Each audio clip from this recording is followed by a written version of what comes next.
అందరికీ నమస్తే. దిశ ఈ పేపర్లోని 7 PM ఎడిషన్లోని న్యూస్ హైలైట్స్ చూద్దాం. మనము మొత్తం పేపర్లో ఉన్నట్టు కాదు, మెయిన్ న్యూస్ హైలైట్స్ చూద్దాం. Main news highlights clips analysis చేద్దాం. ఇక వీడియోని లైక్ చేయండి, సబ్స్క్రైబ్ అండ్ ఇక మొట్టమొదటి న్యూస్ చూస్తే పంచాయతీ ఎన్నికల వేళ పల్లె రాజకీయాలు వేడెక్కాయి. నామినేషన్ ప్రక్రియ ముగియడంతో అభ్యర్థులు ప్రచారంలో నిమగ్నమయ్యారు. ప్రధాన పార్టీల అగ్రనేతలు సైతం తమ కార్యకర్తలను గెలిపించుకునేందుకు ప్రచారానికి సై అంటున్నారు.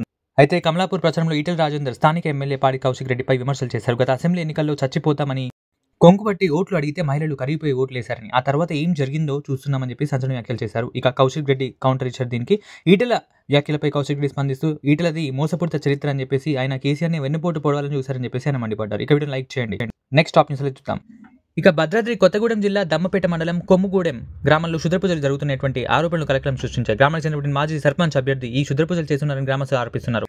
ఈ సంఘటనతో గ్రామ ప్రజలు తీవ్ర భయాందోళనకు గురయ్యారు. డబ్బు కోసం మాజీ సర్పంచ్ అభ్యర్థి మూఢనమ్మకాలు వ్యాపింప చేస్తున్నారని పోలీసులు తక్షణమే చర్యలు తీసుకుని చెప్పేసి వారు డిమాండ్ చేస్తున్నారు. టెక్నాలజీ యుగంలోనూ ప్రజలు మూఢనమ్మకాలు వీడటం లేదని, ఇప్పటికీ ఇటువంటి క్షుద్రపూజలు జరుగుతున్నాయని చెప్పేసి ఈ కథనం వివరిస్తుంది. ఇక ముఖ్యమంత్రి రేవంత్ రెడ్డి తెలంగాణ ప్రజలకు ప్రజాపాలన విజయోత్సవ శుభాకాంక్షలు తెలియజేశారు. సరిగ్గా 2 నెలల క్రితం ప్రజలు తమ ఓటుతో ఇచ్చిన మద్దతుకు కృతజ్ఞతలు తెలిపారు. గత పాలకులు కలలో కూడా ఊహించని విజన్ కు తాము ప్రాణం పోసామని చెప్పేసి వారు అబద్ధాలు చెప్పి ప్రజలను మోసం చేశారని చెప్పి విమర్శించారు. ఇక నిన్నటిదాకా ఒక లెక్క, రేపటి నుంచి మరో లెక్క అని చెప్పేసి తెలంగాణ గ్లోబల్ సమ్మిట్ తర్వాత రాష్ట్ర ప్రగతి కొత్త దిశలో ఉంటుందని చెప్పేసి, ఇది భారతదేశ ఫ్యూచర్ సిటీగా మారుతుందని చెప్పేసి ఆయన ఆశాభావం వ్యక్తం చేశారు. ఇక నెక్స్ట్ న్యూస్ చూద్దాం. మనం నెక్స్ట్ న్యూస్ చూస్తున్నాం. రంగారెడ్డి జిల్లా అమన్గల్లో ఒక ఘటన జరిగింది. కుక్క బీభత్సం సృష్టించి బాటసారులపై విరుచుకుపడింది.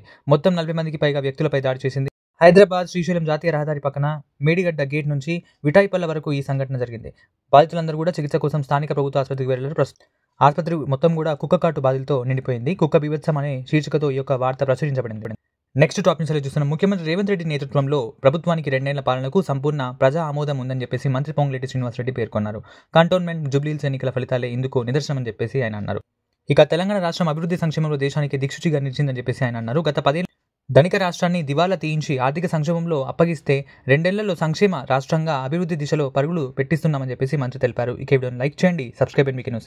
ఇవి మరి 7 PM ఎడిషన్లోని టాప్ న్యూస్ హైలైట్స్ అనాలిసిస్ చేసినాం. దాంట్లోని ముఖ్య పాయింట్స్ మనం తీసుకొని మరి న్యూస్ చెప్పడం జరిగింది. ఇక వీడియోని లైక్ చేయండి, సబ్స్క్రైబ్ అండ్